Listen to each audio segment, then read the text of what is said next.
This is Romo Dunze, and you're listening to the Ballsville Podcast. Thanks so much, man. Appreciate it.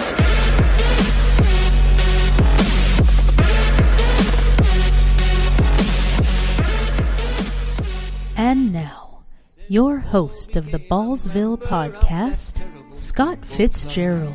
Is football crazy? Is football mad? That football... I like it. Good job, Sarah. Way to come in with that one. Welcome in. Sarah coming back like just on fire, dude, right out the gate. That's the Curry entrance, dude. Like, boom, 3. All right, there we go. This is how the game's gonna be. We always look forward to Sarah's intro every time. It's I wanted to go a little weird, so I'm glad you liked it. No, it was cool. No, that was quirky, awesome. but cool. Yep. I mean, it did make me feel like some beaver was gonna come hopping across the road and chewing on a tree or something. But all right, welcome back, Ballsville gamers, to another episode of the Ballsville Podcast. This episode is brought to you by the Ballsville Games. Our games combine fantasy football and poker, which create big payouts with great odds. Great odds. It is also brought to you by the BallsvilleGame.com. That is our website. You can go there and find all your latest fantasy football tools. All your scoreboards for your leagues are all on there updated. So definitely give it a check out. We work very hard on that website, and we do it just for you guys. So week 8 is in the books. Unfortunately, I have to get this off my chest. I had an undefeated team get smashed this week from Zubikis down there, crushing me by over 100 points. Actually, you know what? I think there's something that needs to happen here, Scott. I think Zubikis this one. Oh my gosh. What? Yeah. I mean, the game was over after the 1:00 games. He just put a good old fashioned ass whooping on me. So, What's crazy? Out of all the leagues now, out of all the high stakes, mid stakes, and low stakes, there's only, if I remember right, now there's only one undefeated team. I think one undefeated team. Yep. I think there's only one undefeated team, and I think it might be. Isn't that across Ballsville Nation? Didn't Alex verify that for us last time? That was across the board. I don't know. After it might, it might have verified it. It was across the whole Ballsville board. Yeah, I know for sure for redraft for sure. All of Middle Earth is now defeated at some point in time. Yeah. Let me bring you into my panel. You guys all know him as Bill's Mafia. Sean S. Clem, great co-producer or great co-host. Like I said, out in Las Vegas. So welcome, Sean. Thanks, buddy. We have our producer out in California. She's Sarah M21, big Chargers fan. What's up, Sarah? How's it going, guys? Glad to be back. I like the Shaka giving us the proof. She just came back from her vacation. Ever since I came back from Hawaii, that's it. That's all I do now. And popping in from the great The Last Frontier, way up in Alaska. We call him Zoobs. What's up, Jeff? Hey, nothing much. It's just a beautiful day. I love taking down undefeated teams. I bet you do. Yeah, taking down undefeated teams. The Lions now have moved into the NFL's top-ranked team in the power rankings as of today. So that was another whooping this weekend. So it's all. Hey, everything's looking roses on my. Are you Lions fans a little concerned that they're kind of peaking mid-season here at all? Because I've seen this play out before, and it didn't work out well for other teams. I think they're going to be just fine. I don't know if they're peaking or the rest of the NFC is just taking a dump. Bottoming out. Yeah. Bottoming out. Yep. Yeah. Sam Darnold definitely looks like he needs a laxative the last couple of weeks. That's for sure. Yeah. So, all right. We have a big show. We got to pile in a lot of stuff today. We had our first annual Ballsathon this weekend. That was put on by all of us at Ballsville to go out to the people that were affected by the hurricanes down in Florida. Mainly our good friend of ours, Jimbo's Bimbos. We had Sean and I were on air along with Alex for we were on for 7 hours, Sean, this weekend doing the early and late windows. And I mean, it felt like 15 minutes because we did have a good time. Yeah, and if you guys go on the YouTube, if you haven't heard, we don't expect you to watch the whole thing because it's so long. But if you get a chance at the 4 hour and 43-minute mark, Jimbo Bimbos comes on, and it's a riveting interview for about 20 minutes. It's well worth it. Please give it a listen. This man speaks from the heart. I mean, Sean and I were very emotional, and it was just shows you how big of a person this guy is. Not only rebuilding his home, offering his own time to help other people, giving us a lot of praise for the community, wants to donate a couple very special pieces to be auctioned off that he was able to just run out and salvage from his truck before the waves came in to destroy his home. So please give it a listen. I mean, like I said, it's a very moving interview, and it'll really give you a different perspective on life. So please give it a listen for us. We really appreciate it. So I'm going to hand it over to Sean. Sean's going to give you a little insight on this Ballsville-a-thon going forward and how much we raised, because we just cracked how much, Sean? $1,000. Give us the money horn, Sarah. The money horn? Is there a money horn? Oh, you mean the TJ Horn moment. There it is. There it is, baby. That's right. 100% of these proceeds are going to go directly to Jimbo Bimbos, directly to him. So he's going to be very, very grateful for that. So thank you again, Ballsville community, for donating. Absolutely. Yeah. And, we do, again, I know Scott said it, but I'm going to say it again. Every donation is 100% appreciated and 100% going right to the man, boots on the ground. And he says, speaking with him, you'll see in the interview, he says 99.99% of this is going to go right down to Home Depot and Lowe's to buy all the wood and drywall and insulation and electrical parts and everything else that he needs to rebuild his home. So, you guys can feel safe knowing that this money is going right to the individuals that need it. So one of the things that we decided to do, because we had such an amazing turnout from the community, not so much only in the fundraising as far as the donations and a dollar amount, but we've had a ton of extra donations of people in our community that just want to help and have, some really valuable memorabilia pieces, autographed pieces, and things that they wanted to add to this donation. And, we didn't feel like it would do these pieces justice to just throw them up in a short amount of time and not give you guys an opportunity to ingest what's available and be able to, jump in on this, because, we're all doing this for a good cause.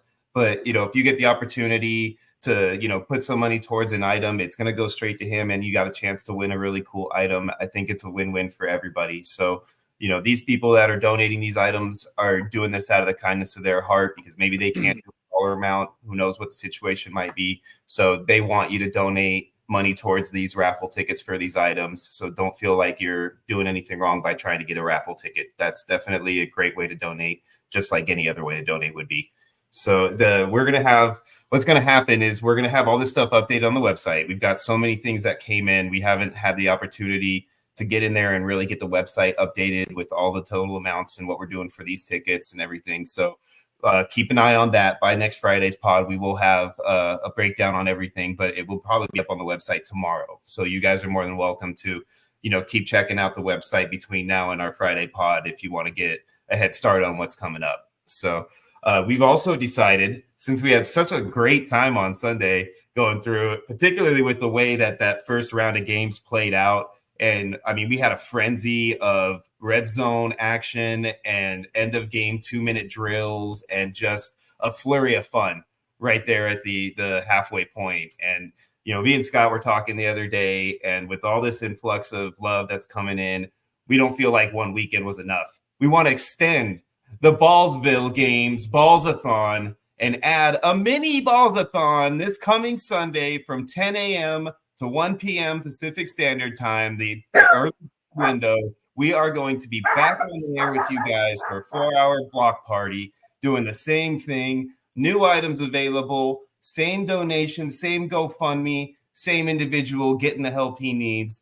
Let's do this again, guys. What do you guys say, huh? And I know we had Sarah would really wanted to be a part of this last weekend, and she wasn't available. Zoobs had a really busy day. He wasn't available. He's looking forward to it. So you're going to have a lot more personalities on this go around, and we're going to have a really, really good time, guys. So I'm excited to announce an extension of the Balls-a-thon happening this coming Sunday from 10 a.m. to 1 p.m. Be there and help out our good friend Jimbo's Bimbos. All right, that sounds awesome. You guys excited? Yes, that sounds great. Sounds great. Welcome in, Grinder. Grinder's in the chat. Welcome in. Awesome. And the last bit of news, guys, is we are going to be raffling off our 2 items at the end of this episode today. We have the card packs and we have the Garrett Wilson mini helmet, the initial 2 items we had available. Those 2 items are going to be raffled off at the end of this episode.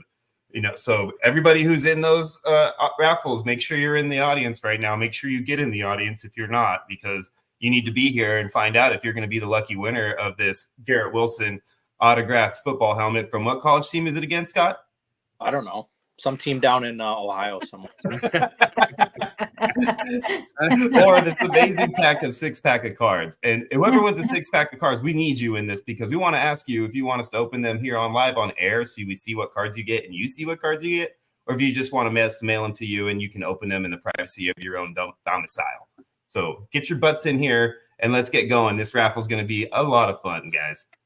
And we do have a triathlon entry. Now that we hit the $1,000 mark, a triathlon entry is now added to the giveaway, guys. So 2025 triathlon game, it's going, I'm telling you, it's going from a little baby, just past its 2-year window, all the way up into a teenager who's going to be out there running the streets by 2025. So, you guys are going to have a blast if you get to be a part of that. I promise you. All right. Welcome in the chat, our captain, Alex. There he is. Hernandez, what's up? And look who pops in right on time. Jimbo's Bimbos. What is up, Jimbo? We just cracked $1,000 for you. So I don't know if you missed that, but we did. We just cracked the $1,000 mark.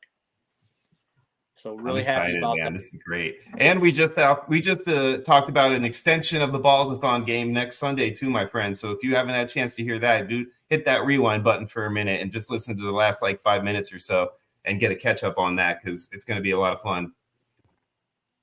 All righty. Do they want to stream the game, like Red Zone here on StreamYard? Can you do that? No, we can't actually have it up live. Yeah. Unfortunately, copyright restrictions and whatnot. Yeah. We thought about turning up the volume on our TVs just so you guys could hear it. But then we were like, you know what? We could do such a better job than Scott Hansen. So me and Scott just decided to go ahead and attack it on our own. And I feel like we did pretty decent with it, to be honest. Especially for our first effort, Yeah. So all right, we'll get into some quick news and notes. I'm not going to get super in depth with the news and notes today because we have a lot to get to, but just some things that kind of popped up today. So Stephon Diggs MRI report came back. He is done for the year, which sucks for my guillotine league because I just spent a bunch of money on him. So now he's out. So he is gone. Also, Deontay Johnson, big trade today, off to the Ravens. That might muddy the waters a little bit. I think it actually hurts his fantasy value, to be honest. Yeah, I think it's a great great football, like for the team. Yeah, fantasy wise, awful. Yeah, and then looks like Anthony Richardson is benched. Looks like Joe Flacco. They're bringing in Joe Flacco. So those are 3 big things. So I'll just go around the horn. I'll start with Zoobs. Zoobs, the big news with Diggs. Where do we go from here? Man, it's kind of rough. A little bit of helps on the way, though. Nico Collins should be coming off the IR next week. So if you can kind of survive a week. Is it next week or 2 more games? I thought he had this coming game and 1 more after that he has to sit out. No, I thought he was back next week, but I could be wrong, though. I'd have to check it. Itself as well. For right now, I mean, the fantasy goodness over there in Houston has really dropped off the ledge really quickly. Tank Dell has not looked good. Nico's been out. Diggs is now out. CJ Stroud without those weapons has been looking really bad. So yeah, it's kind of bleak over there. Yeah. So are we looking? I mean, which guy would you take? Would you pick up? Would you go after John Mechie or would you go after Xavier Hutchinson? Man, I had really high hopes for John Mechie when he came into Yeah, the so did league. I. I really liked him. I really liked his game when he came in. And then he had the cancer thing, which he beat. And then he just kind of got buried. If I was going for one of them, he'd be the guy because he's kind of got the pedigree. He kind of had the hype coming in. So I'm hoping that he's the one who kind of steps up there. That's where I would go if I was looking for one of those guys for as a replacement. So. All right, and then Sean, I'm going to move to you about the Deontay news. So you were saying that you actually think it. What did you say? You think it? I What think it hurts hurts Deontay's value just because I don't think his target share is going to be nearly the same anymore.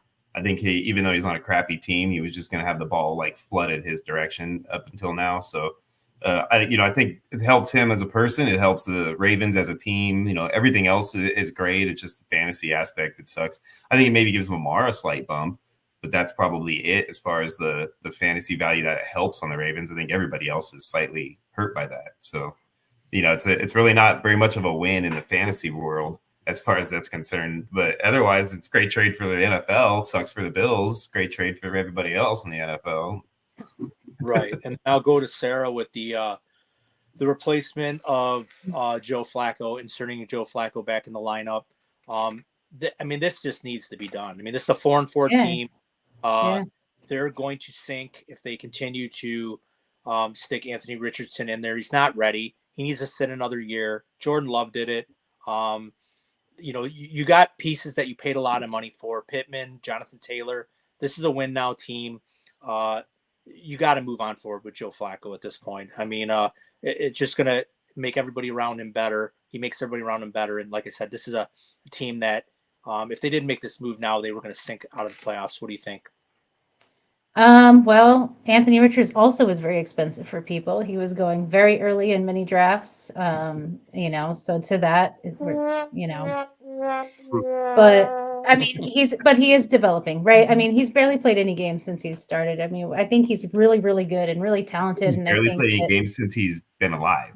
Yeah, he barely yeah, right. Football, Exactly. high schoolers. Since he started playing. Yeah. So, I mean, I think he's really good. I think he's going to be great if he can learn under Joe. And of course it's great for Indianapolis because, Flacco's really good. he keeps coming up and backing guys up and then winning for them and then getting stuck in a backup role again afterwards. So yeah, I think this is going to be really good for them. We had this talk the other day, didn't we, Zoobs, last night with JoJo, if I'm not mistaken. So I have a panel question I want to throw at you guys talking about the Colts. Do you think that Joe Flacco being the starter helps Downs or Pittman more? And who's the receiver you want out of those two in that offense? You know what? I'm gonna take Downs. I think Downs has just been really electric in that offense. Now, I'm not saying Pittman's not gonna do real good too. I think Pittman's more like the red zone guy, but Downs, you can move him all over the field. He's like that dog out there. He's got that dog mentality. I love it. So, I like Downs. So I'm going to say Downs. How about you, Sarah? I'm not going to take Downs over Pittman by any means, before Pittman, but I think it's clear so far that Flacco has a good connection with Downs. So, I if I'm having to choose one to sit or start, I might choose Downs over Pittman, which is kind of wild to think about or say out loud, but I mean, it makes sense. It makes sense with Flacco.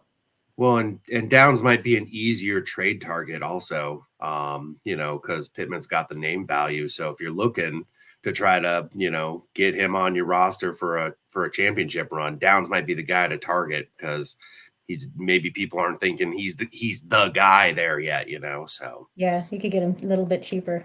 Yep. Sure. And the other thing you can look at too is you can look at the, wide receiver cornerback matchup every week. I mean, if Flacco's a smart quarterback, he's going to go to the guy that's open. He doesn't care. So, I mean, if let's say Pittman's, lined up with Sauce Gardner, all day, he's not going to be throwing the ball to him. He's going to be throwing it to Downs. So, you almost have to just look at if you're looking at DFS purposes, you want to look at like the wide receiver, cornerback matchups, and then you'll kind of get an idea of like, what direction the ball is going to go at that point. But Flacco's going to throw it to the open guy no matter what.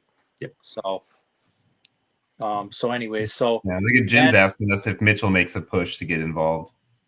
he should be. He should have already Should be. been getting developed, and he's not. Mhm. So Yeah. that's another reason why it's hurting AD Mitchell's development too, with Richardson not being able to develop himself. Yeah. And then you have a running back who's 25 years old, who's in the prime of his career. You don't want to waste those years. You just paid this guy a ton of money, and the shelf life of running backs are not very long. So you have an elite back, and you need to use these opportunities to push forward at this point. So really anything else that I know there's I have one question for you guys that I'd like to throw out just to see what everybody's answer to this would be. Like, is there one more offensive trade, like a big player, receiver, running back, something like that you think is going to happen between two teams coming up? Is there one team that needs a player? There's somebody that you think is just something's definitely going to happen with? Is there something like, am I wishing, or do I? Like, for example, I think Adam Thielen's getting moved for sure, right? That's too boring. Let's talk about Let's talk about Adam Thielen to San Francisco. Talk about hot take. Come on, dude. Max Crosby, the Lions. Ooh, yeah. See, there you go. I mean, it's not offense. Let's manifest that for sure. I was trying to keep it a fantasy pod, but hey, okay. I think Adam Thielen's definitely getting moved. So San Fran sounds like a target to me, man. After the Ayuk news, talking about Adam Thielen isn't fantasy. Come on, he's not. Guys, okay, but are you thinking Adam Thielen's going to get moved for a younger guy? Because I mean, they already just I think it'll be like a late round pick. It'd be like a 6th round pick or something like that. So Carolina's just throwing in the towel. They don't even want any wide receivers right basically, now. I mean, well, Thielen doesn't want to be stuck on that team for the rest of the season. The man's old man. He wants to get on a team that's going to be competing. Sure. I think if I'm Green Bay right now, I think I'm dangling like Romeo Doubs out there to a team that's down on a receiver. You got 3 receivers there. Eventually, you're not going to be able to pay them all. So why not try to get some draft capital and trade them to a team that needs a receiver. Especially try to maybe in the AFC get rid of them, or a different division in your league, but. I think the Packers are in a position to, if they really wanted to try to get some draft capital, they can, trade away Dobbs, or they're not going to move Reed, they're not going to probably move Wicks. They could move Watson. I almost would rather just have Watson just get out of there and go somewhere else. So I'm thinking if they, they could possibly move Watson, they could possibly move Dobbs. So I think those are 2 targets that they could dangle out there for some draft capital. I like it. So. All right, so that's about it for the news notes. We'll get into a little bit more news notes on Friday because we got a lot, like I said, to unpack. So we're going to get right into the players of the week. We'll talk a little bit about them. So we'll get to the quarterbacks. We had some pretty big performances. Jalen Hurts comes in at number 1. Bo Nix, number 2, 284 yards, 4 total touchdowns.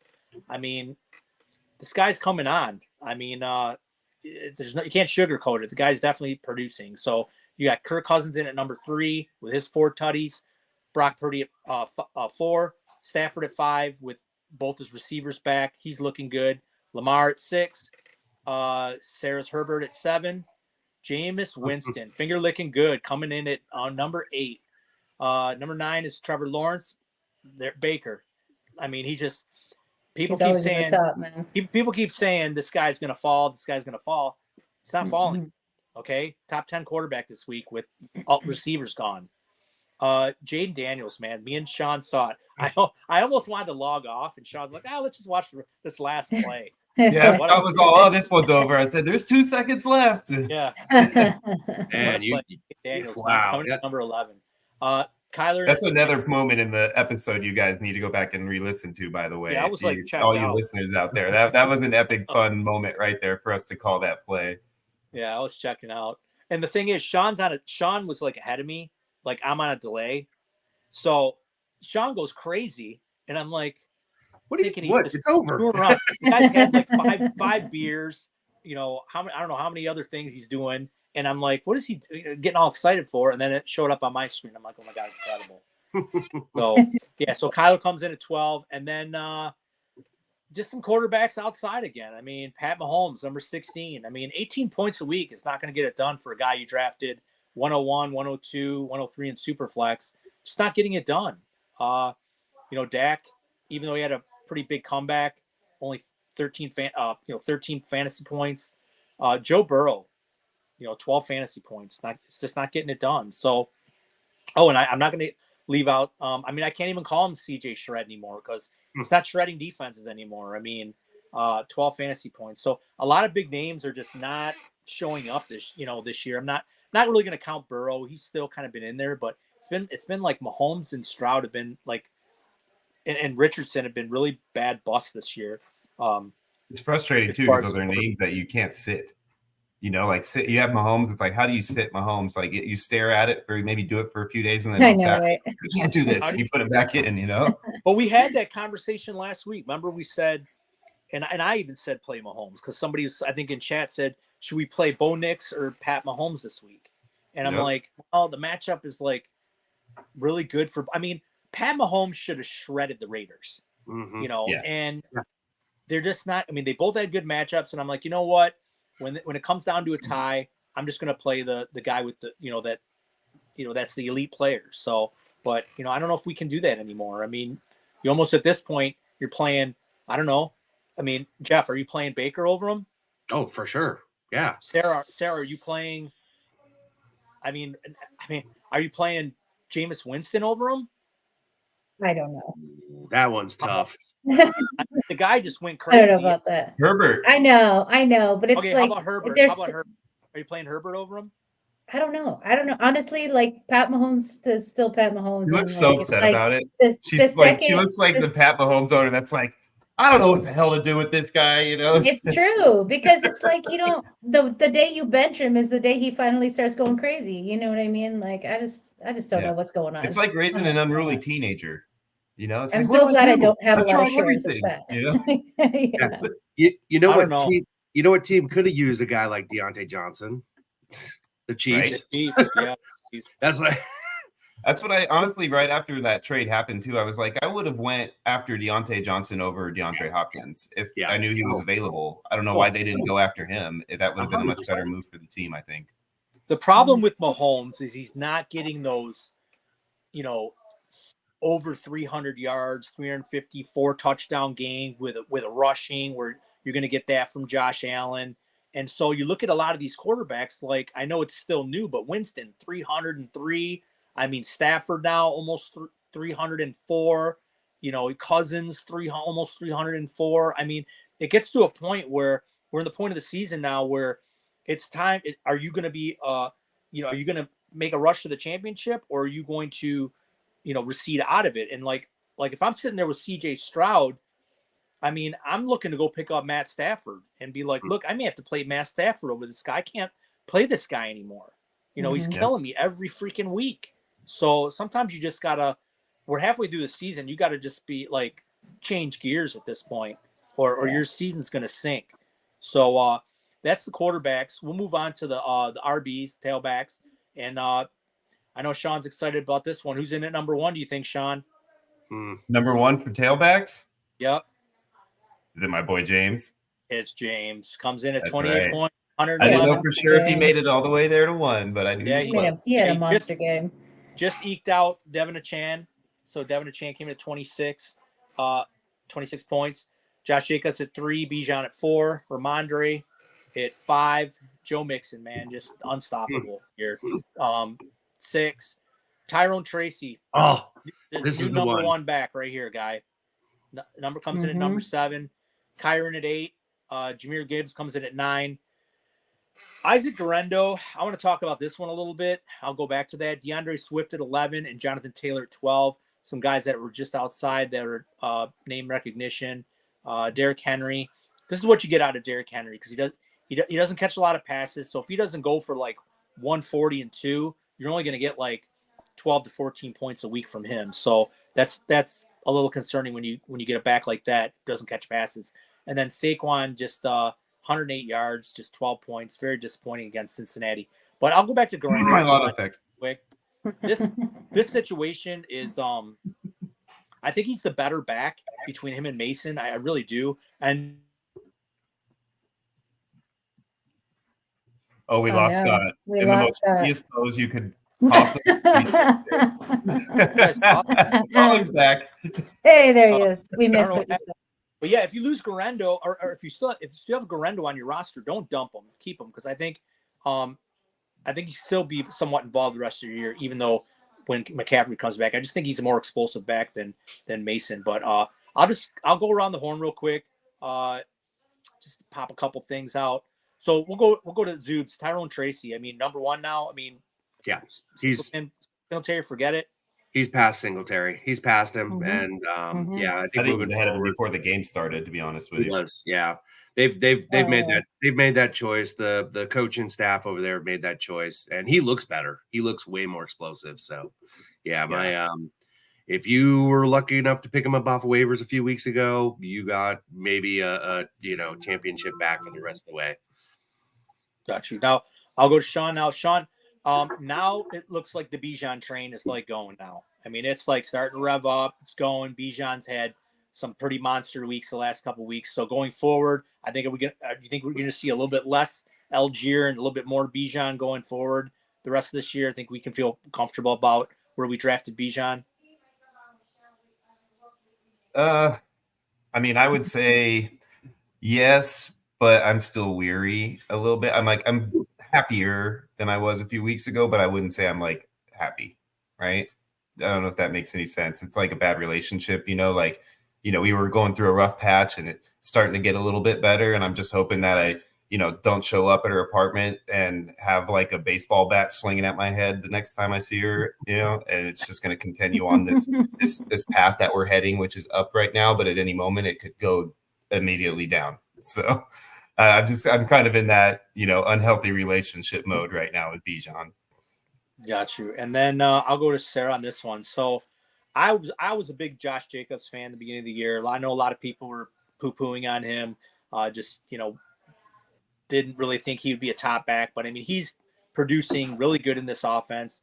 So I mean, going forward, you think this is going to keep up with Josh Jacobs going forward? I mean, there's really nobody else that's getting any of the carries there. That's an elite offense. So what do you think going forward?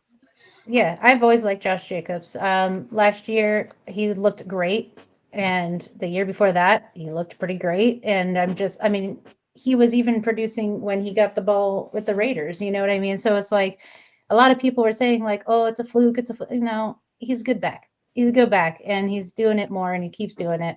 I've always liked Jacobs, so I think he's perfectly fine as long as he stays healthy, of course. Emmanuel Wilson gets like a few touches behind him, but it's not like he's taking anything away from him. He's a good backup if Jacobs can't play, but other than that, I think Jacobs is super secure. Right. So, let's see. It says I know Jimmy wrote a bunch of things in here. I want to kind of like read through a few of them and not make it think like we're ignoring them. But he said Schultz, the tight end for Houston, will pick up some looks. He'll definitely pick up some looks. I agree with that 100%. Let's see. I don't know. He's starting to feel like an oatmeal pants. Schultz. Yeah. He's definitely been disappointing. So and he also says, why is Franklin struggling in the Denver's offense? It's probably just, he's a rookie. He did drop a pass right through his hands. I think Sean and I saw that firsthand this weekend. It was pretty bad. He shouldn't be struggling because Nix is not struggling. So sometimes it takes a little bit. That's why they always say watch out for the third-year breakout. And he never really came into the league as like a top stud. So it might just take a little bit of time for him. And I agree. I thought Nix would hook up more with him because they're college teammates. So, and then I don't know about this one. Chiefs time of possession over the last. I guess it's what's Chiefs time of possession over per game. I don't know. Maybe somebody could look that up. But that's a good question. I would think it's probably pretty high though, just based on the fact that they're running the ball a lot more than they used to. They still run the ball a lot more. So I would think it's higher than it normally is. But Yeah, I just think Mahomes has not been sharp. I mean, even watching this no. game this weekend, and I was telling this to, I think it was like telling it to Sean, or I was talking to somebody, I don't know. But I mean, Andy Reid looked pissed like the whole game, like just like, Mhm. especially when they're on offense, like looking at Mahomes and like hurry up and just like what are you doing, and just looked like he was like not happy with the way the offense is going, and I don't blame him. It's not the team is 7-0, they're winning, which is great. I mean, you're not going to knock them for that, but they're winning with They're a defense. pseudo 7-0 though, man.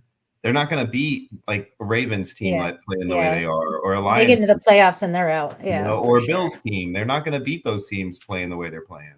Not on offense. Not on offense. So, all right, we run over to the receivers, and this guy bailed me out of a lot of games this weekend. It was CeeDee Lamb, man, just monster second half, 13 receptions, 146 and 2.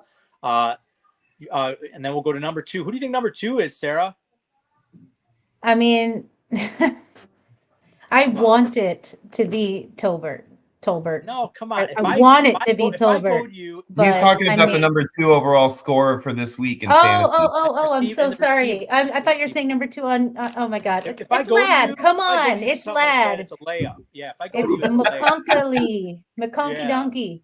Let's Hey, go. I'll tell you, it wasn't a Lions one this week. It was definitely Lad McConkey, and he looked amazing. Yeah, Yeah, he looked dude. good, man. Finally. I wish it was a Lions. If it was Amon Ra, I wouldn't be dead in the guillotine No, league. I have so much Lad. I have so many shares of Lad. So Lad finally catch for you Yeah. this week. Really nice long pass in the open field that he caught and kind of zoomed to the end zone, weaving in and out of the defense. So hopefully this will charge up that Chargers offense because I really need it. I got quite a few Justin Herbert shares, and I've had to pretty much sit him for a bunch of weeks because he's not doing anything. Yep. Play Geno over him and stuff. So Justin's had a couple of good weeks in a row, and I feel like he's Yeah. trending in the right direction because that offense and that team in general is just getting more comfortable in that scheme. So I think I think Justin is gonna as the season moves on. I think Justin is gonna stay in that mid to low QB1 range. Yeah, I look at it. And then this is my favorite guy. I've loved this guy all the way back from he comes in at number 3, all the way back from Tennessee with Hendon Hooker and Jalen Hyatt. I thought he was for sure the best receiver. A very good receiver coming out of that class. He just, didn't have the quarterback, and it's Cedric Tillman. Big breakout game, 7 for 99, 2 touchdowns. He's the alpha in the offense. If he's for some reason still on waivers, you better bet big and get him on your team because with Jameis Winston in there, he's going to be just chucking the ball to Tillman all the time, him and Njoku. So if you get a chance to pick this guy up, if he's still out there, this guy's going to be a flex play going forward. You think this is the end of Jerry Jeudy if he doesn't step up in this run here? I think Jerry Jeudy's just going to be a complimentary receiver, like just a WR2. Tillman's going to be the alpha. He's got the size. He's a really good route runner. I mean, he just in college he was awesome. So I'm really glad he's breaking out because I do have quite a bit of them in a lot of my dynasty leagues. So I'm glad he's finally breaking out. Marvin Harrison Jr. comes in at 4. Calvin Ridley, no DeAndre Hopkins comes in at 5. Here's Josh Downs comes in at 6. Devontae Smith, Slim Reaper, comes in at 7. Calvin Austin comes in at 8. A lot of that was that return touchdown that gave an extra 6. Jamar comes in at 9.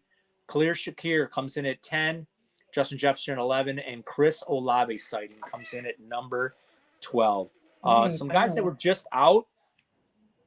And the reason why they're out of the top 12 is because we just had some monster performances of the receivers. But guys like Puka still had an awesome game. He only had 18 points, though. It didn't get him in the top 12. Same with Zay Flowers, 18 points, didn't get him in the top 12. Mooney, I think Mooney was right around there. Mooney was 13.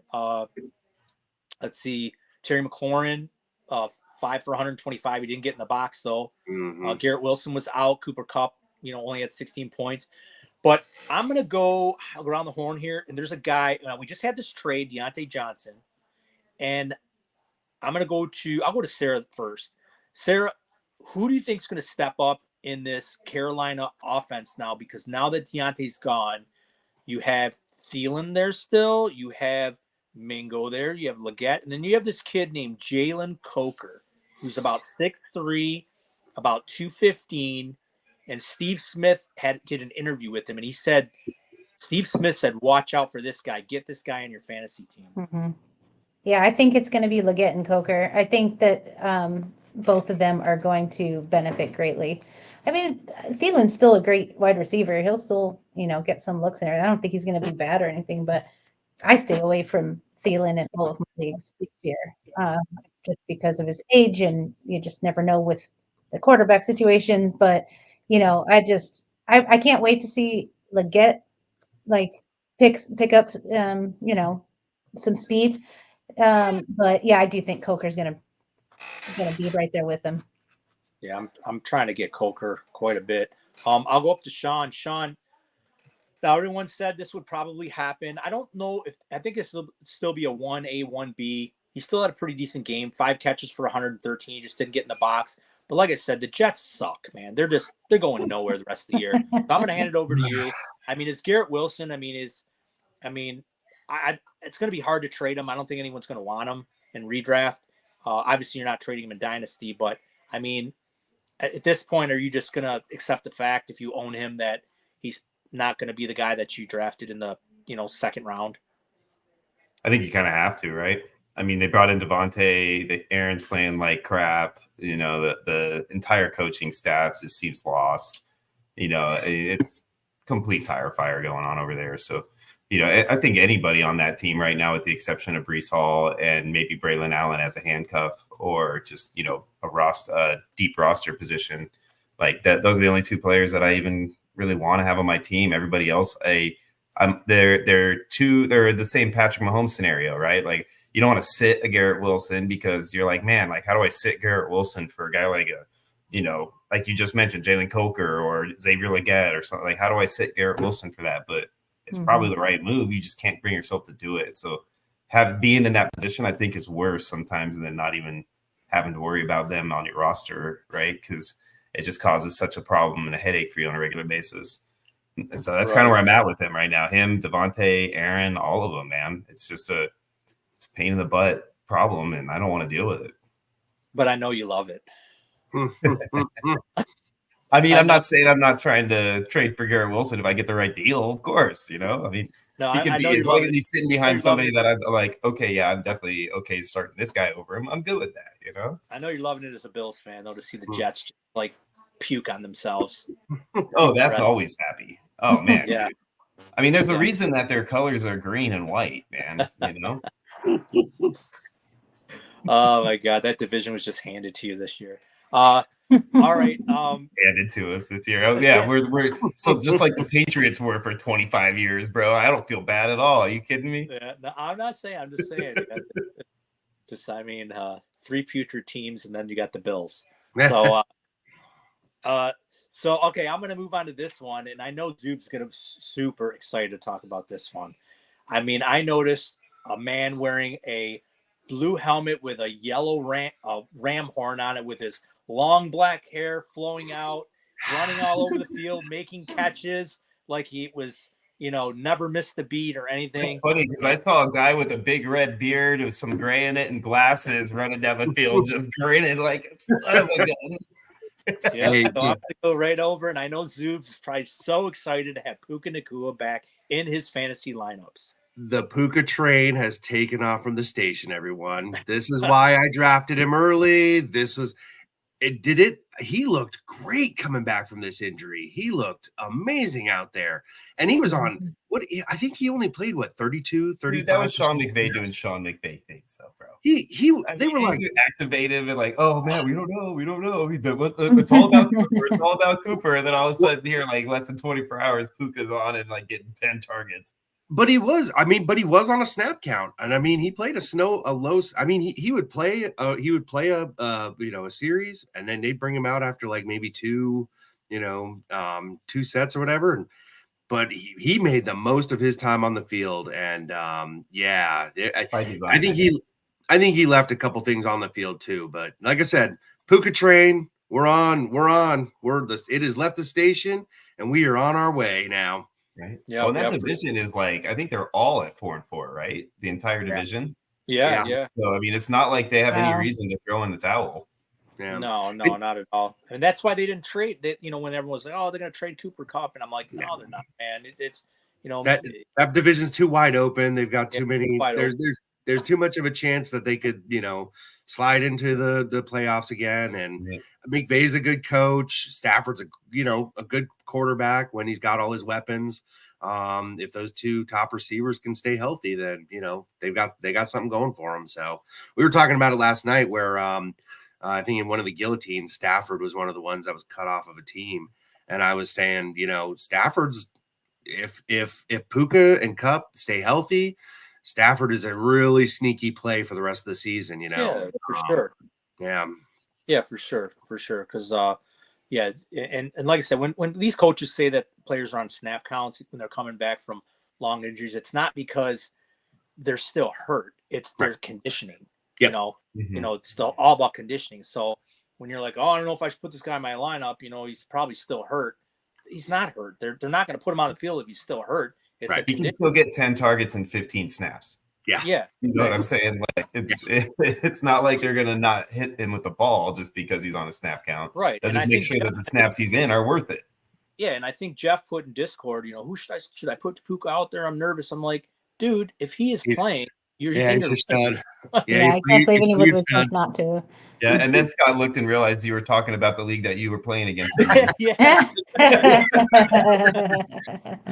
Yeah, true. I probably, but you know what? You got to give good advice, man. You got to give good advice. That's all you. And it's a understandable question, but I was so excited to see he was going to play. I was like, yes, get in there. Mm-hmm. Yeah, me too. Right. I snuck him in my big league and it paid off. It was worthy. Yeah, you don't want to sit there and look at him get all those targets and receptions and he's on your bench. You'd be sick to your stomach. So, all right, we'll get on to the tight ends, and this guy is just going to be a number one going forward. With I think even when Mike Evans comes back, Cade Otton comes in at number one, 30 points, 9 catches, 81 yards, 2 touchdowns. For Otton. Yeah, he comes in at number one. Pitts comes in at number 2. Another good game for Pitts. And Sean and I were watching that. He to be honest with you, he should only had 1 touchdown because he did the little, Deshaun Jackson play. Yeah, he Leon landed it for sure. Yeah, and he got it knocked out of his hands like an idiot. But he seems like he's creeping back.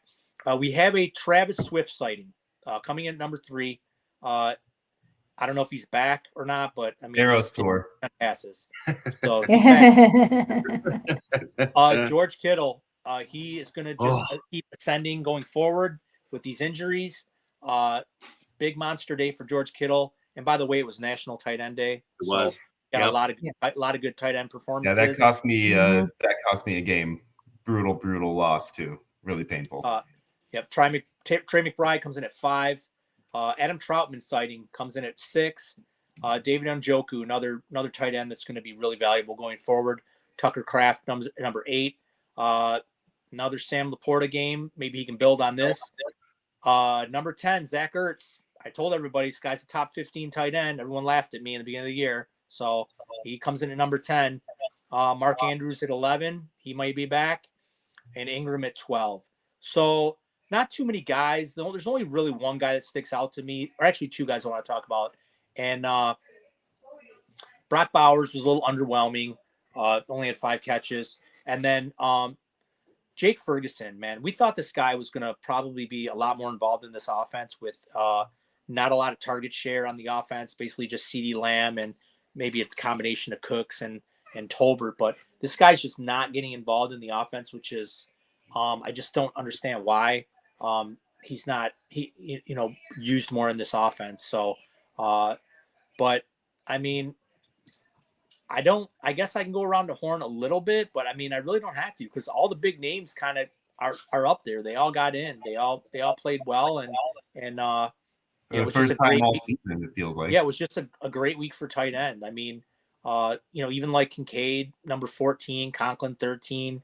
I mean, they're all right there. So besides Bowers and really just besides Bowers, everybody else was right there. So the Raiders are doing like opposite game So they didn't want to get Bowers involved on tight end day, and they're just going to utilize him every other Sunday. All right, so we got somebody new in the chat. Is this somebody new? Windy like the wind. Bringing up the Kittle love. Welcome. Oh, that's my family. That's my family. Oh, it is. Oh, you nice. Your shout out, Sarah. What's up, Wendy? What's up, Wendy? Yeah, we went to the Niners game together. Oh, nice. Nice. Yeah, she's a huge Kittle fan. Oh, well, welcome in. Welcome in. We always like having new people in here.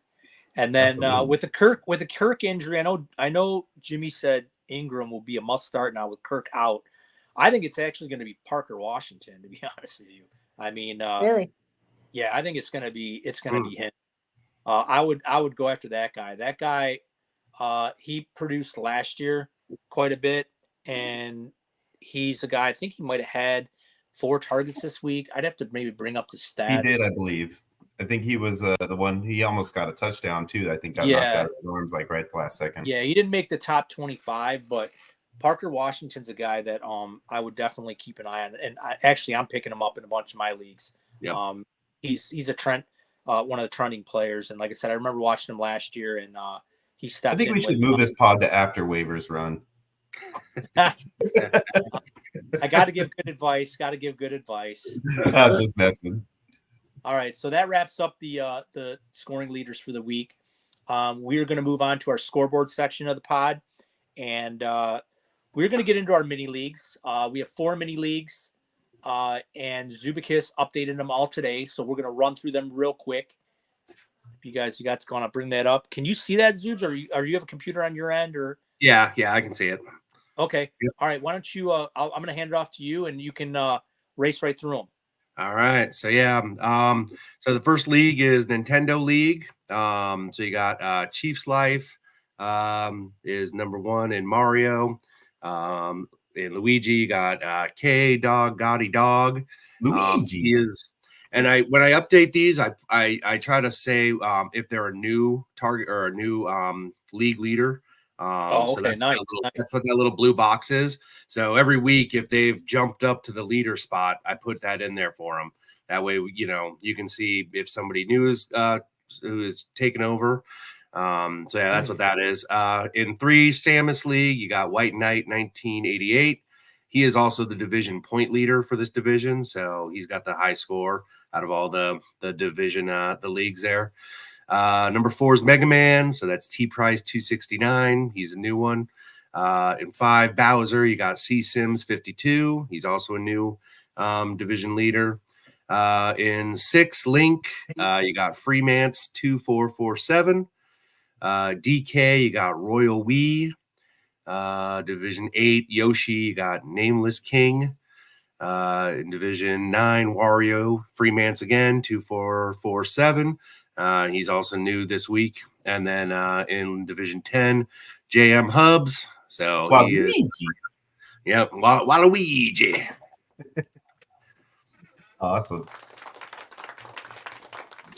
And then PlayStation, and this is the second one. In the first one, Crash League. You got C Sims 52, and you'll see a lot of repeat names in this, just like everything in Ballsville. Yeah. This is a lot of us people that were like drafting before the season ended last year. Oh yeah, this is early draft mode. Oh, these are the real degenerates, Yeah. we were doing some of these drafts before the even the preseason or the draft, even the NFL draft had happened. So so there was a lot of just dart throws in some of this stuff. So in 2, you got the Spyro League. That's Royal Wii. He's a new leader this week. Number 3, the Laura League. That's Royal Wii again. Number 4, the Dante League. That is Freemance 2447, and he is the division point leader here. In League 5, the Sweet Tooth League. That's C Sims 52. League 6, the Snake League. That's Hot Rope All Stars. The Gods League, number 7, Freemance 2447. The King League, number 8, it's Drubels 13. The 9 League Cloud, C Sims 52. He's a new division leader. And then El Presidente bringing up the rear in the Ghost League, number 10, Westlex. Nice. All right. So the Division 3, this is the Xbox League. The first one is Master Chief. That's JM Hubs. Number 2 is Phoenix, I believe is how you say it, which is Cajun Dogs. Number 3 is Alloy, and that's Nameless King. Number 4 is Ezio, and that's Bobbert23, and he's a new leader this week. Number 5, Doom Guy, is Esclam. Sean, you're in there. Yeah, you made it in one. Hey, I made it. I'm happy as well. Clam right now, just one. So number 6 is Steve. That's C Sims 52. Number 7, the Geralt League, Simtropic. Number 8, the Marvin League. That's El Presidente again, West Lex. Number 9, whose name is that? Dude. Yeah, I made it into 2. So, and go. I'm a new leader this week. So this is the first time I topped out in this one. And then number 10, the Wanderer League. That's Sticky Picky, and he is the division point leader, and he is the game point leader. So he has the highest score at 1,484 and 0.16. So that's a big score. Damn. There's a couple of us too who are right underneath him. You can see a couple up, like 3 up. You see 1,474. Yeah, big scores. Yeah. So there's a couple of big scores in these mini leagues. So awesome. All right. And then the PC division, last but not least. So coming in number 1 in the Pitfall Harry, that's Steb 20. Number 2, Duke Nukem League, that's Sticky Picky. Number 3, the Jill Valentine League, that's C Sims 52. Number 4, which is the Thrall League, I believe, is Super Tourist. Number 5, Agent 47, is me again, Zubicus. And I'm the division point leader in this one. I think there if you scroll, go.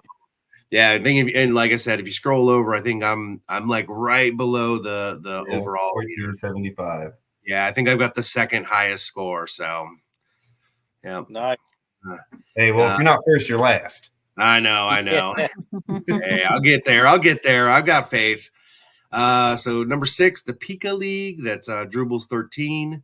Number 7, Arthur Morgan. That's Gormana 7. Number 8, the Cade 6 League is Murph 86. Number 9, the Diablo League is El Super Biesto. And he is a new leader. There was only one new leader this week, which was kind of interesting in this league. So everybody kind of stayed static with their leads in this one. So it's pretty interesting. And then number 10, the Archangel League, is Hell's Finest. So that's the homie right there too. Good for you, brother. Yep. So yeah, that's the mini leagues. Since we're at the halfway point, I'm definitely trying to keep these more updated on the website weekly, just so people kind of know where they're at as we're moving forward. These ones do end, I want to say week 14 or 15? I think it's 14. It's 14. I think it's 14. So we've only got a couple more weeks. We're actually a little bit over halfway done with this one. So, yeah. All right, good job, Zoobs. All right, we'll get into some high stakes scoreboards, and then we'll talk about last night's game, and then we'll get into the drawings for you guys, and then we'll wrap it up. So we will move on to the high stakes. So I run these high stakes leagues along with Sean, and I do a little thing called the player statistics for week 8, kind of update where everyone's at as far as standings, point leaders, and then playoff positionings. So yep, there it is. Pop it up. Okay, so yeah, this is a little thing I do for the high stakes guys, and we'll get into the top 10 overall records. So the best record, like I said, in we have 7-1 team. Mr. been doing this. As you can see, he doesn't have a lot of points, but he is 7-1. So he's our only 7-1 player. And then all the other leagues, if you look, are all 6-2. So they're all 6-2. And if you look on the teams, which is pretty amazing right here. I'm trying to get this guy on the pod, and he just hasn't responded to me. and that's Zay. So if you look, you got Zay 2403. He's in first place in 4 high stakes leagues. I mean, wow. That's pretty amazing right there. And I think he's only in. He may only be in like, I mean, I shouldn't say only. I think he's in maybe like 6 or 7 of them. So, I mean, he's doing very, very well. You can also see Mr. Been doing this. He's in first place in 3 of them. And then you have Grizz Tony in first place in 2 of them. So, pretty good. I mean, you can see these are some really, really quality players that are really dedicated to their teams. So yeah, it shows in their scores. We'll go over the top 10 overall points. Some of these teams have high points, but they're not winning their division. So you got Keith Richards, who is the number 1 overall points leader out of all the leagues in Gambit. Obviously, he's in second place because Zay's in first by record at 1290. So 1290 is a top score overall in high stakes. You have Zay. Obviously, he's the point leader in in 2 spots. You got Grizz Tony in there, Ketting 22. There's Mr. Ben. There's Zoobs and Deadpool, 1246. Cash 3, who's kind of faltered a little bit. He was early in the year. He was in a lot of these leading his division in those leagues. Comes in at 1240. Another Mr. Ben, and then Love John creeps in there. So we get a little bit of Love John in there, 1237. So that's top 10 overall points. And then what I do down here is what this is the most top 4 playoff positions. So these are guys who are in leagues. They're in the top 4 playoff positions and how many leagues that they're in. So Mr. Ben's number 1. He's in 5 leagues where he's in the top 4. So he's in a playoff position in 5 of those leagues. Grizz Tony at 4, Zay at 4, and then Cash at 3. So that is statistics for week 8. So we will go into the leagues real quick. We'll go into number 1. And that's Wolverine. And the undesirables, Mr. Ben, 1249. He's almost out of cash. There's Love John at number 2. He is out of cash, 1237. Garrett Cake Jojo, our DFS expert, comes in at number 3. And then Finch GDX comes in at number 4. So that is our Wolverine. Coming at Beast, there's Zay, 2403, number 1. Colin Black comes in at number 2. Team Stony comes in at number 3. And then Hawktua, probably one of our favorite names. 28 Wizard King comes in at number 4. He hasn't spent a dime in Fab yet. Wow. So, one thing to notice. Sorry, Scott. No, you're just okay. You can move. Did you go back at all? I just wanted to notice one thing. There we go. So, if you notice down here, the CT show, he's got almost 1,200 points, and he's in 5th. Oof. So it's TC. So that's and I'll point some of that stuff out. Some guys like to say, "Hey, man, you didn't mention. Look at how many points I have, and I'm in this place." So that was Beast, right? Yeah. Yeah, okay. high 3. Okay, so now we're in Gambit. Okay, so Zay, and there's another first place team. Thrill Kill number 2, 1166. Keith Richards, 72. Comes in at number 3. And then Chief's Life comes in at number 4. And then look at that score for Keith Richards, 1290. Obviously, the highest score. So he has the highest scoring out of all the leagues, and he's in 3rd. So pretty rough. Points against can tell you why. He's got almost as many points against. Exactly, and that's what's rough, and that's why I'm next year when we do our triathlon leagues, I want to make sure that we incorporate that league median, because that definitely balances the standings out and avoids situations like that. Colossus number 4, you got Zay up at the top again, leading another league. 1272, very nice score. Dougie 1727, Team Cash 3, And then Pablo Escobar comes in at number 4. That is Colossus. We will go to Nightcrawler. Thank you. Grizz Tony comes in at number 1, 1189. Nice score.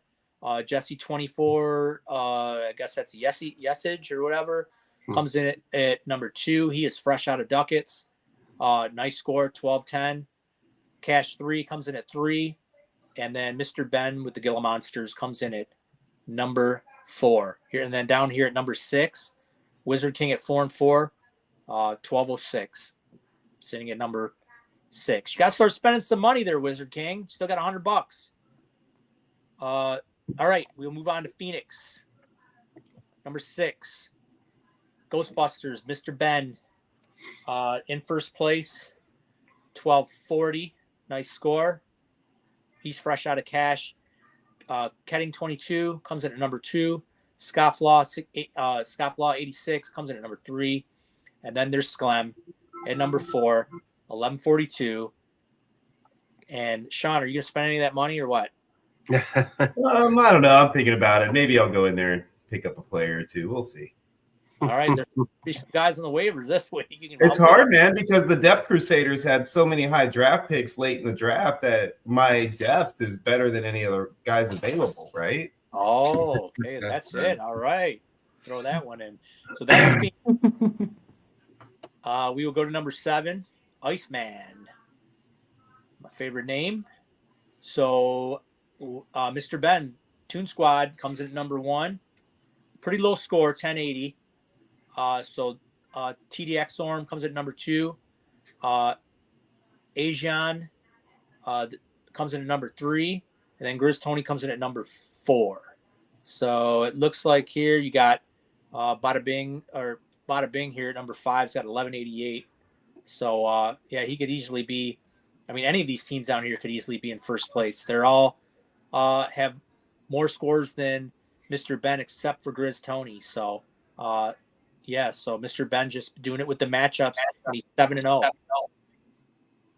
So we will go to Zubikis' favorite league, the Deadpool.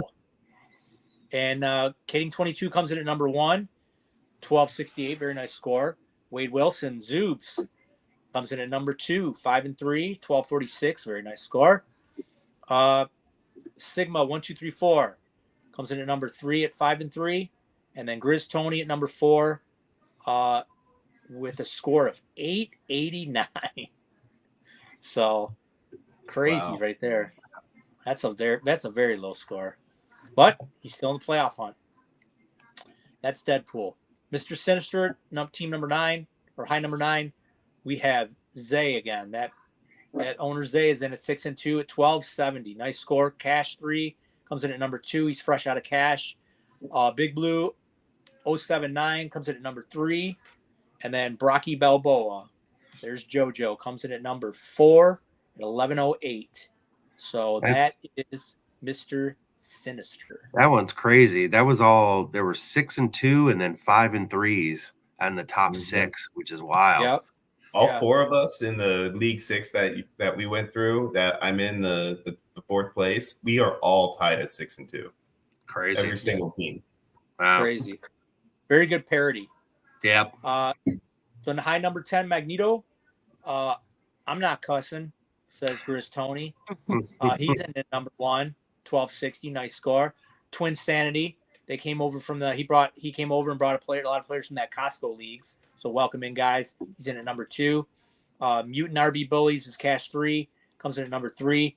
And Oppressed Individuals, Mr. Bin doing this again, comes in at number 4. He's fresh out of cash. So that is Magneto number 10. So that breaks down our high stakes for the week that we'll be updating every week. We will go over mid and low on Friday.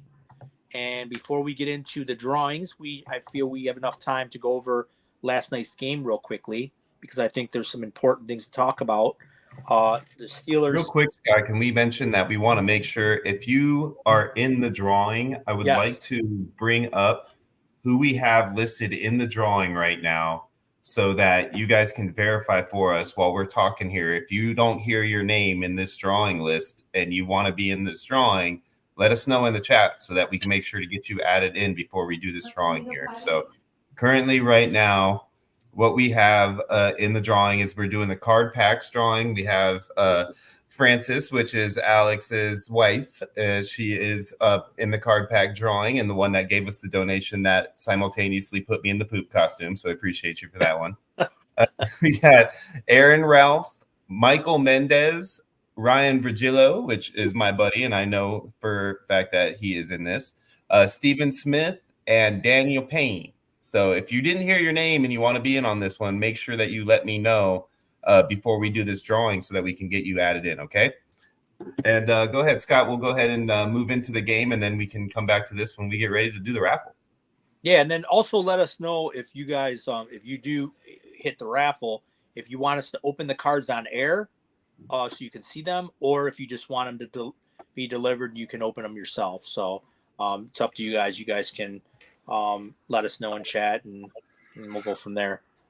We might want to open up just to see. I mean, because there's some good possibly some good cards in there, so might be pretty exciting to open up on air. So yeah, the Steelers 26, Giants 18. It looks like Russell Wilson is Mike Tomlin made the right decision. I know I was kind of against it. I thought, you're still winning. Why are you going to make quarterback change? But it looked like it unlocked George Pickens. He should have had a touchdown. Should have had actually 2 touchdowns. One got called back by a penalty. The other one, he didn't get his feet down. So he could have had 2. And then Najee Harris looks like the clear RB1 back this year in this offense. 19 carries for 114 yards. So he looked very good on offense. So obviously Mike Tomlin's, that's why he's been there for so long. He makes the right decisions. So, and the Steelers looks like they're going to be clashing with the Ravens in that division, going forward. As far as the Giants go, Daniel Jones, he passed for 264, it was 24-38, but they haven't thrown a touchdown, I think, in like 4 games. So, it's just awful. His fantasy points were real bad. Yeah, terrible. They found their new RB1. They have their RB or they have their WR1 in Neighbors, but he was targeted 13 times. He only had 7 catches. He did drop a couple bad balls. So I'll go around the horn. I'll start with Sean. Sean, got any takeaways for this game that stuck out? Pissed off at Malik Neighbors. Malik Neighbors cost me my guillotine league. Me and Zoo were sitting there talking about that last night. But, I'm definitely upset about I feel like it wasn't so much that Neighbors didn't get like the targets and he wasn't looked at the same or anything like that. And he didn't quite get the same amount, but it wasn't horribly bad. What I felt like is that he didn't seem to be like wholehearted out there. It seemed like he might be discouraged because he's on a losing team. This is maybe one of the first times in a long time that he's actually on a team like that's considered bad. And some players have a hard time dealing with that. I'm worried that Neighbors is in that boat. He got touchdown. All he had to do is drop his heel. He just wasn't aware of his position on the field enough to know that all he had to do is drop his foot and make sure he got it inbounds. And he tucked it up under his butt and ended up stepping out of bounds instead. So things like that, that's like lapse in judgment, or just kind of those types of hiccups that I feel like is somebody who's not focused. So that's what scares me is are we going to have this out of Malik Neighbors on a regular basis? If he's on a bad team, are we going to get like disappearing acts? Is he going to be that guy who starts to get vocal if things are bad? And, it's worrisome that this is happening this early in his career right now. And I'm anxious to see how it plays out the rest of the way with how he plays. I hope I'm wrong. I hope that he just was off, just a bad day. Everybody has him and he'll be fine moving forward, but it's scary. Got you. Sarah, I know there's some rumblings out there saying that they should probably move on and go to Drew Lock and sit Daniel Jones. I don't know if that's the right decision. Is that an upgrade? Yeah, I don't really think you're not upgrading. And Jones can still sling the ball. He's still got some running upside. I think you just got to go with him the rest of the year. What do you think, Sarah? Yeah, I mean, I don't like Daniel Jones at all, but I certainly think he's, going to be a better start than Drew Lock at this point. But yeah, I mean, I just stay away from the quarterbacks from New York, when it comes to fantasy. But to be honest with you, the one thing that I'm truly wondering from this game is this Calvin Austin like a fluke or what? Is this just like I think is it he is a fluke. actually I think gonna, it's a yeah, flash in like, the is pan he all of moment. a sudden gonna be playing and then I like mean, worth he'll looking be at? playing, but he won't be targeted like that, and he's not going to Yeah. get a return touchdown either every week. So it was So just, oh, yeah. he just got it. Yeah. Yeah, the targets were split up. I mean, Pickens had 5, Van Jefferson had 5, Austin had 4, Najee Harris had 4. The one thing I'm, Harvey's had a couple. the one thing I'm getting is that I thought I would see more of this year, especially, is maybe a little bit more Freiermuth, but we're not really getting a lot of Freiermuth in this offense. I guess I should know better because Fardy Smith did the same thing in Atlanta. I mean, just didn't give Kyle Pitts the ball. So I mean, I should have probably. Yeah. Well, and let's be clear that everybody on this team would be doing better with a better quarterback. Yeah. Yeah. Sure. Yeah. He sure. sucks at Yeah. football. Sure. For sure. So yeah, for sure. All right, Zoobs, what did you got any other takeaways from this game? Maybe I will say this, even though Russell Wilson sucks at football, I was not expecting him to unlock this team as he has, and they do look a lot more functional with Russell Wilson over Justin Fields. They're passing, it looks better. I mean, he's managing their team in a good way for them. So I like you said, Tomlin saw something. He definitely saw it in practice. You got to trust Mike Tomlin when he makes a decision, I guess. But that'd be the only thing I would say is Russell Wilson's not, I don't want to stream him. I don't want him on my fantasy teams, but he is making this team much more functional, and he's making at least George Pickens a fantasy viable option to go moving forward. So yeah, I think it's actually helping Najee the most. Yeah, for sure. That too. Yep. Yeah. So no, I think that, I mean, there's multiple ways to skin a cat. I mean, you can win by throwing the ball. You can win by running the ball. I mean, it wasn't like Fields was bad. I mean, he was just not as efficient passing, but he was more efficient running, and it was winning games. So I'm thinking moving forward, I still think they should find some ways to get Justin Fields involved a little bit, like with some, Cordell Stewart, Wildcat stuff, just something to get him a little more involved on like some trick plays or something like that down the road. And they may do that down the road. So, we'll see what happens from there. So I see while Sarah's producing, she's also putting out trade block offers out there. Mari Cooper on the trade block. Yeah, I'm definitely going through. Every time we talk about things, I'm like, This oh yeah, is what Sarah does when she's usually behind the screen, guys. I'm listening while I'm picking up guys off the waiver wire.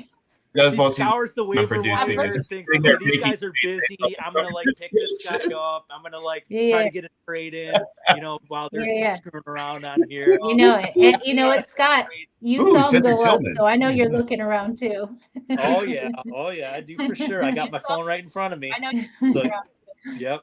I said, "Oh, what's Sarah putting on the block here? Let's go see." That's why he passes it off to us. He's like, "Sarah, I'm going to go to you," so that he can get his phone and go. Yep, sure. Hey, when you're a sick gamer like we all are, I love it. we're all doing it. Doesn't matter. Always. Yep. My wife knows when I go the life of a fantasy degenerate. When I go to the bathroom and I'm in there for 30 minutes, she's like, "Why are you in the bathroom for 30 minutes?" I'm like, I'm trying to make a trade here. I mean, isn't that every married man though? At a certain point in time, the bathroom becomes your throne. That's why I always tell these guys that say, "Oh man, I just can't get to my phone or I can't make my pick," and I'm like, that's such bullshit. Just tell your wife you got to go to the bathroom, just like the rest of them. Yeah. All right. We all do it. Yeah, it's bullshit, literally. So it's bullshit because you can do it while you're shitting. Yeah, it's you can totally do it. So there's no excuse, man. I hate, especially during drafts, like when we're doing slow drafts or just stuff like that. It's like, come on, dude, You're on the clock. You know you just got alerted. Just go to the freaking bathroom and take care of it. You know. So now you know where Scott's at every time he makes a draft pick or a trade. I'd say probably a good 50%. That trade is tainted, ladies and gentlemen. Yeah. Off to the bathroom. So, anyways, all right. Well, that wraps up the game talk from yesterday. So I'm going to hand this over to Sean, and Sean's going to carry the rest of the program, and then we'll wrap this up. Nice. We're doing some drawings. Awesome. All right. Yeah. So before we do any of our drawings right now, I want to bring up the list of names one more time for you guys so we can talk about the mini helmet people that are going to be right now in this drawing, because we're going to do the packs first and then we're going to do the mini helmet. So right now we have Damon, who is my buddy from my league. Thank you, Damon, for your donation. Michael, who is also in the other one. So Michael, you got two coming right now. And then Zoobsies sneaks his way in here with a nice little donation. And then we got Connor sneaking his way in at last minute to take us over the 1,000 mark, which doesn't make your donation any better or worse, Connor, but it definitely helps get us to that 1,000-point mark. So we appreciate it all the same, my friend. So that is the group. We're going to go ahead and start with the card packs first and then roll our way into the mini helmets so we can kind of give those guys some time to get back to us. If they aren't on that list and you do believe you should be, please reach out immediately and we will get you in, okay? So what we're going to do is we have a cool little randomizer here, right? Where I can put names in and you get added to a nice pretty little wheel. And that pretty little wheel spins when we hit the button, and it's going to land on a name, and that winner is going to get all 6 packs of these cards. And let me go ahead and show you guys exactly what you're going to win here, because it happens to be sitting right behind me. So we have 6 packs of cards. So you know, all 6 are here. No lies. This are a Donruss Optic Zero. I'm trying to give you the right angle on the camera here. There you go, right there. That is the Optic Zero Donruss set. And this set has a CJ Stroud rookie card that is currently valued between $2,000 and $3,000. So this is a very, very nice, potentially valuable set of cards right here. So it's always a lot of fun to open these on air. If we get the opportunity, if you are listening and you win this pack of cards right now, and I would really appreciate it if you allow us to open at least one, maybe 2, maybe all of them, so that we can have a lot of fun. It is so cool to open pack of cards and actually pull like an amazing card that's worth that much. You know, you can buy a car with some of these cards, so that's kind of badass. So if you give us that opportunity, we would love to do it. If not, we understand. So we're going to go ahead and move right on into our wheel and spin this thing for you guys. So Wheel of Fortune. Don't forget to share it. Oh yeah, it's coming. Hang on 1 second here. I'm just getting the screen all nice and pretty. Trying to make it look as pretty as I can. All right. There it is. There we go. Look at our pretty little wheel, ladies and gentlemen. Isn't that awesome? Nice. So pretty. Nice little wheel. We got nice names on it. And we'll be able to spin this and see where it goes. I feel like I am going to quadruple check one thing. I want to make sure that these names are correct. We got Ryan, Francis, Daniel, Michael, Aaron, and Damon. Correct? Let me double check my settings, because I feel like I thought Damon was in on the other one and not on this one. So I don't want to be wrong. I don't want to miss anybody. I want to triple, quadruple, 5 times check if I have to. Make sure. Yep. Steven Daniel. Yep. I think Steven is in this one and not Damon. So I am going to make that quick adjustment. See that? This is why we want to make sure everything is correct for you guys out there, and we don't want to leave anybody out of anything. So that is why we triple, quadruple, 5 times check every single thing. Yep. So Steven, you are now in. I'm going to pull this back up and we are going to get started. All right. Okay. There we go. See, there you go, Steven. You got yourself a little green block. I don't know why there's only 4 colors on there, but, you know, I didn't make the wheel. I just found it. All right, here we go. You guys ready for this? Drum roll, please.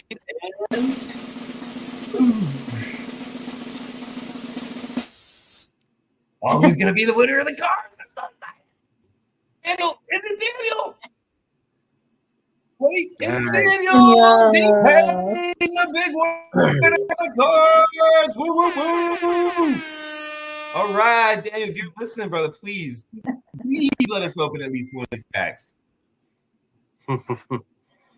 I'll message Awesome. him. All right, I am doubt- going to pull that out for a second and Daniel a minute.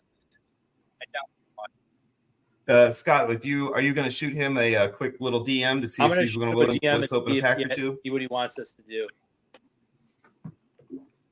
Absolutely. While you're doing that, I'm going to get us set up for the Garrett Wilson mini helmet. And why don't you go ahead and let the audience know exactly what it is we're giving away, Scott?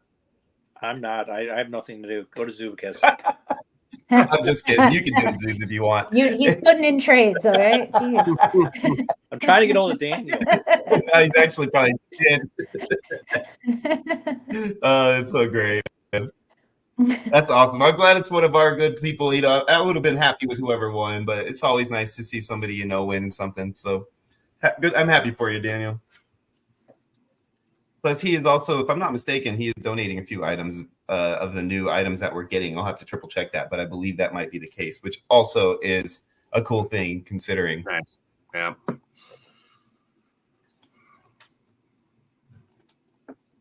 All right. I'm just getting everything ready for this next spin. All right, I just sent him a message, see what it says. And That's then awesome. let's see if I need Amari Cooper on my team at all. Let's see. Boom, boom, boom, boom, boom. Okay. No, not good enough. Oh, I got enough. darn. I got enough Damn it. receivers.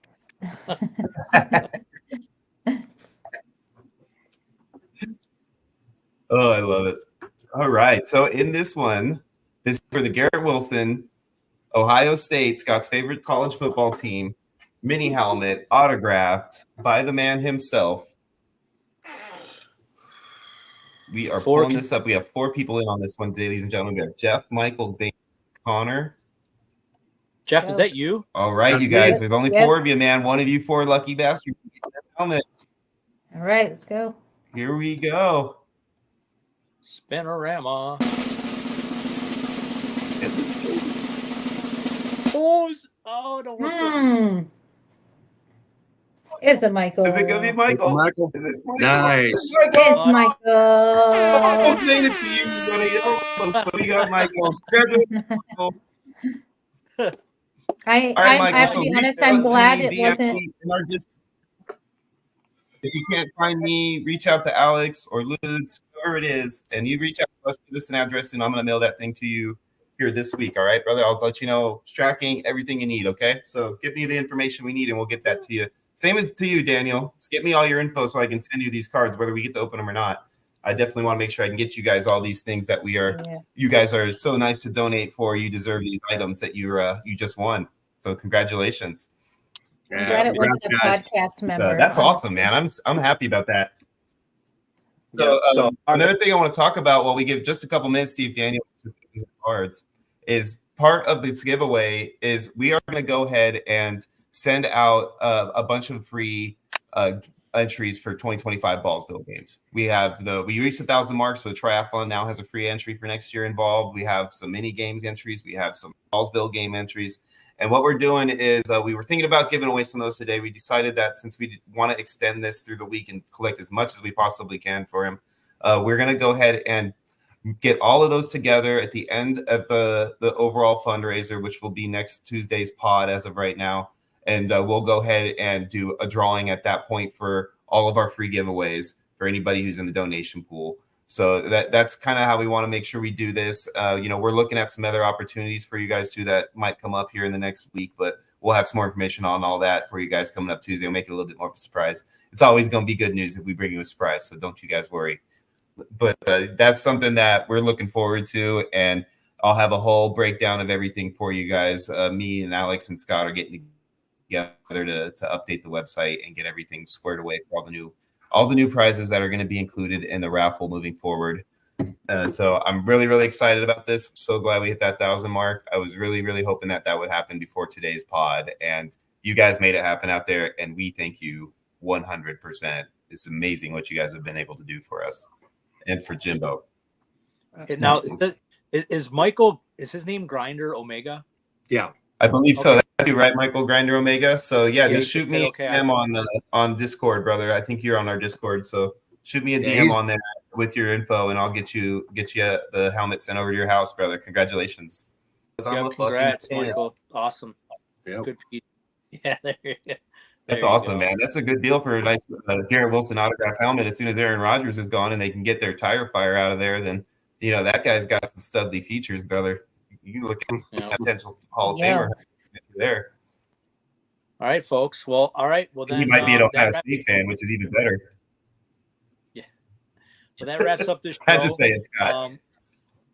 And our next show will be aired on Friday. We'll be going over mid stakes, low stakes, start sits, questions. Maybe T-Pain will get back to us and we can open a card or two on Friday if he's up for it.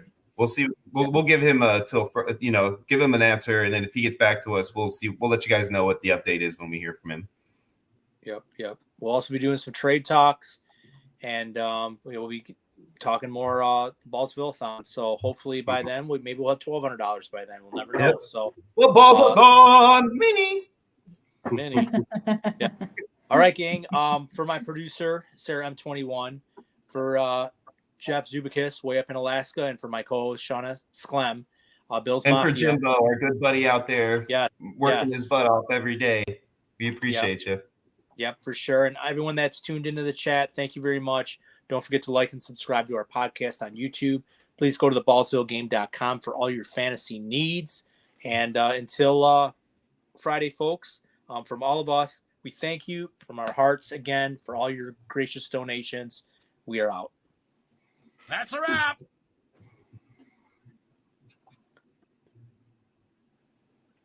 Nice. That worked out good. I'll John, try I to think figure you're out on a like better. a 2-second delay. Are we off air? I think so. It's like my end stream is still